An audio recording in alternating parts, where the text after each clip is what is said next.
I was 11 years old when I first noticed the biker in the Dairy Queen parking lot on Riverside Boulevard in Bakersfield. Even from a distance, he was impossible to miss. He was huge, easily 6'4", with arms as thick as tree trunks, a beard that hung down to his chest, and a leather vest covered in patches. He looked exactly like the kind of man moms warned their kids about, the kind you were supposed to cross the street to avoid. I didn't do that. I didn't run. Instead, I walked straight toward him and asked a question that would change my life. I asked how much it would cost to hire him to scare Colton Briggs, the seventh grader who had been making my life miserable for 3 straight months, while teachers looked the other way and adults told me I needed to handle it myself. What happened the next day, when 50 Harley-Davidsons rolled up to Valley View Middle School, didn't just end the bullying I was living with. It started something much bigger, a Bikers Against Bullying chapter that would eventually help protect thousands of kids across Kern County. All of it began because one scared, desperate kid decided to ask a stranger for help.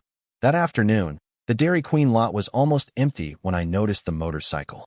It was a black and chrome Harley-Davidson Street Glide, parked in the shade near the back. The rider was still sitting on it, finishing a phone call, the sunlight catching on his leather vest.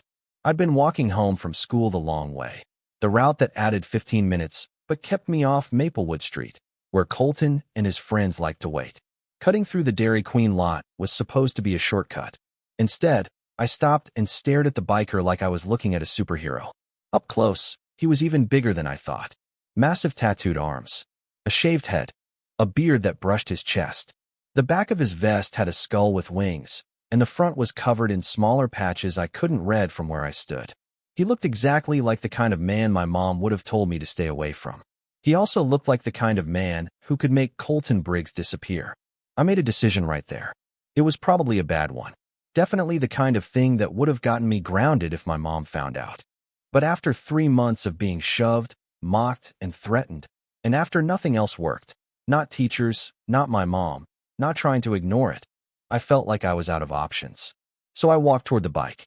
The biker noticed me coming and ended his call, slipping his phone into his vest pocket. His eyes followed me calmly, the way someone watches a bird land nearby. Curious, but not worried. "Can I help you with something, little man?" he asked. My heart was pounding so hard I could feel it in my throat. Standing that close, he was terrifying. His arms were thicker than my legs, and the skull on his vest felt like it was staring right at me. "I have a question," I said, my voice coming out smaller than I wanted. "All right," he replied. "Go on. How much would it cost to hire you to scare someone?" His eyebrows shot up. Whatever he'd expected me to say, that wasn't it. He studied me quietly. The oversized backpack, the grass stains on my jeans, the fading bruise on my cheekbone that I told my mom came from falling off my bike. "That depends," he said slowly. "Who are we talking about?" "A kid at my school," I said. "His name's Colton. He's in 7th grade. He messes with me every day, and nobody does anything." "How does he mess with you?" I stared at the ground. "He hits me sometimes, takes my stuff, calls me names. He posted a video of me falling in the cafeteria, and everyone laughed." I swallowed hard before continuing. "I told my teacher, but she said I needed to learn how to handle my own problems. I told my mom, and she went to the principal, but that just made things worse." Then I said the part that scared me the most. "Colton told me if I told anyone again, he'd really hurt me." The biker didn't say anything right away. After a moment, he swung his leg over the bike and stood up. I had to tilt my head way back just to look at him.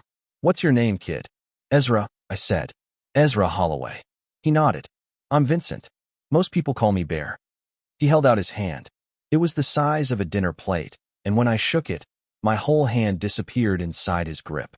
"Tell you what, Ezra," he said. "I don't scare kids, even the ones who deserve it." My heart sank. "But," he continued, "I think I might still be able to help you." He nodded toward the outdoor tables. "You got time to sit and talk?" We sat outside with 2 blizzards, Oreo for me, plain vanilla for Bear. And I told him everything. I told him about the 3 months of constant torment, the shoves in the hallway, the so-called accidents that sent me sprawling, the lunch money taken so many times I started hiding cash in my sock. I told him about the fear that made my stomach hurt every morning before school. Bear listened without interrupting, his face calm and unreadable. When I finally ran out of words, he was quiet for a long moment. Valley View Middle School, he said. Yeah. How'd you know? My nephew goes there, he replied. 8th grade. Good kid. He pulled out his phone and started typing. What time does school let out tomorrow? He asked. 3:15, I said. Why? Bear smiled, and it completely changed his face. Because tomorrow, Ezra Holloway, he said, you're getting an escort. That night, I barely slept. I kept replaying Bear's smile, the promise in his voice, and the word escort. Part of me was scared I'd made a huge mistake, that my mom would find out, that everything would somehow get worse. But another part of me, the part that was exhausted from being afraid, felt something I hadn't felt in months. Hope. The next day dragged on forever. I went to class, avoided Colton as best I could, and watched the clock like it might explode. When the final bell rang at 3:15, I grabbed my backpack and headed for the front doors, my heart pounding. I heard them before I saw them. A low rumble, then thunder. The sound shook the windows as I stepped outside and stopped cold.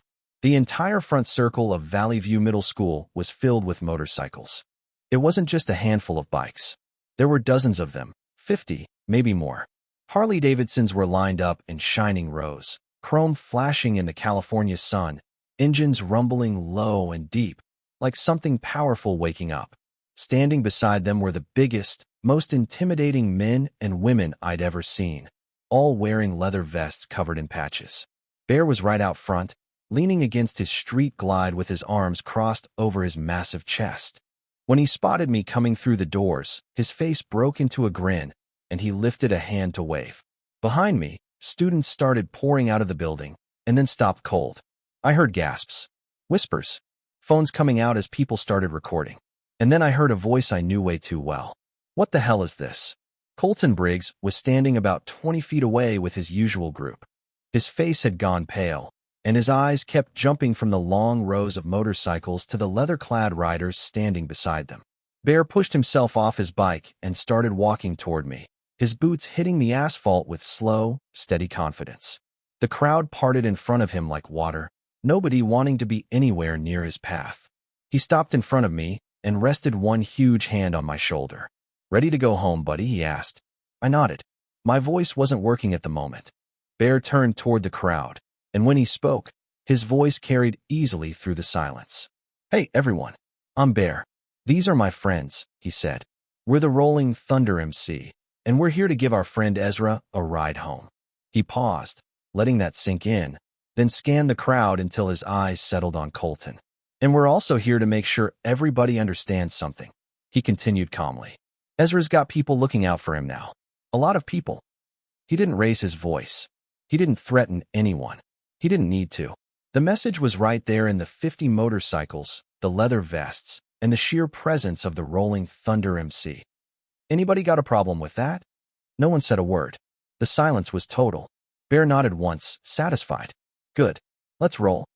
The ride home was the most unbelievable 10 minutes of my life. I sat behind Bear on his street glide, wearing a borrowed helmet, surrounded by a convoy of motorcycles that rolled through Bakersfield like a parade. People stopped on sidewalks to stare. Cars pulled over to let us pass. For the first time in months, I didn't feel small. I felt protected, like a king being escorted by an army. When we pulled up in front of my house, my mom was standing on the porch. Her face went from shock to fear, and then to pure confusion when she saw me climb off the back of Bear's bike, smiling wider than she'd seen in a long time. What is this?" she asked. Bear removed his helmet and walked up the path with his hands raised slightly, calm and respectful. "Mrs. Holloway," he said. "I'm Vincent Caldwell. Folks call me Bear. Your son came to me yesterday because he had a problem, and we decided to help." "A problem?" my mom repeated. "He's being bullied at school," Bear said gently. "Bad enough that he tried to hire a stranger to scare the kid doing it. That told me he was desperate. And desperate kids don't need judgment. They need help." He glanced back at me, where a few bikers were giving me high fives like I'd just won a championship. "We gave him an escort home today," Bear continued. "Made sure everyone knew he's got people in his corner. And if you're okay with it, we'd like to keep doing that." My mom looked past him, at the motorcycles, at the men and women in leather, and then back at me, laughing for the first time in what felt like forever. Her eyes filled with tears. "He's been so unhappy," she whispered. I didn't know what to do. The school wouldn't help. I felt completely helpless. You're not helpless anymore, Bear said softly. Neither is Ezra. He explained the program. Bikers Against Bullying. They escorted kids to school, showed up at events, made sure everyone knew those kids weren't alone. No charge, he said. No strings attached. Just people watching out for kids who need it. My mom wiped her eyes. Why? She asked. Why would you do this for someone you don't even know? Bear was quiet for a moment. Because when I was 12, he said, I was Ezra. He told her about being skinny, about growing up without a dad at home, about being the perfect target. I got picked on every day for 2 years, he said, until I finally got big enough to fight back. But I never forgot what it felt like to be scared and alone. He met her eyes. If I can make sure one kid never has to feel that way, he said, then all of this. He gestured to his vest, his bike, and the people behind him. Means something. The Rolling Thunder MC showed up at my school every day for the next 3 weeks. Not all 50 of them. That wouldn't have made sense, but there were always at least 10. They waited when school let out, a steady wall of chrome and leather, ready to walk me home. Colton Briggs never came near me again. By the end of the semester, he transferred schools. His parents said it was for academic opportunities, but everyone knew the real reason. Nobody wanted to mess with the kid the bikers protected. But something unexpected happened during those 3 weeks. Other kids started coming up to the bikers. Kids like me, scared, alone, and hoping someone would notice. There was Destiny, whose ex-boyfriend wouldn't leave her alone. Marco, whose older brother's friends had been threatening him. And Piper, a 6th grader who'd been harassed online so badly she stopped wanting to go to school. Bear and the Rolling Thunder MC helped every one of them. They escorted Destiny until the problem stopped. They talked with Marco's family and worked things out. They helped Piper's parents and school identify what was happening and put an end to it. Word spread. Other schools reached out. Other parents. Other kids. What started as one scared boy walking up to one biker in a Dairy Queen parking lot turned into something far bigger. 3 months after that first escort, the Bakersfield chapter of Bikers Against Bullying was officially formed. Bear became the president, and my mom, Maria, stepped up as the volunteer coordinator. Before long, I became something I never expected, the unofficial mascot. The kid whose moment of panic somehow started everything. When a local reporter interviewed me for a short news segment, she asked if I'd been brave that day. I wasn't courageous, I told her honestly. I was desperate. I walked up to a stranger and asked him to scare someone for me. That's not brave. That's just dumb. Bear was standing beside me, and he shook his head right away. It's not dumb to ask for help when you need it, he said. That's the bravest thing a person can do. Looking back now, I understand what he meant. I didn't just help myself that afternoon. I helped every kid who came after me, because I showed them it was okay to reach out. Okay to admit that sometimes you can't handle things on your own. That matters more than people realize. Thank you for staying with this story about a kid who asked a biker to scare his bully and ended up with something much better. A family of 50 brothers and sisters who showed up when he needed them most. If this reminded you that looking scary and being scary aren't the same thing, that asking for help is strength, not weakness, and that bullying doesn't always end with fists but with people standing together, then share this story with someone who needs to hear it. And if you're watching and thinking about a time someone unexpected showed up for you, or a moment when you showed up for someone else, tell us about it. 3 years later, I'm 14 years old and a freshman at Bakersfield High. I'm still skinny, still quiet, still the kind of kid who prefers books over sports. But I walk the halls without fear now, because everyone knows my story. They know I'm the kid who brought the bikers. More importantly, I've learned how to notice other kids who are struggling. I see the 6th grader eating lunch alone, and I sit with her.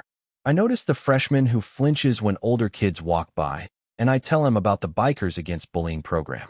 I try to pass forward what Bear and the Rolling Thunder MC gave me, one kid at a time. Bear is still the president of the Bakersfield chapter.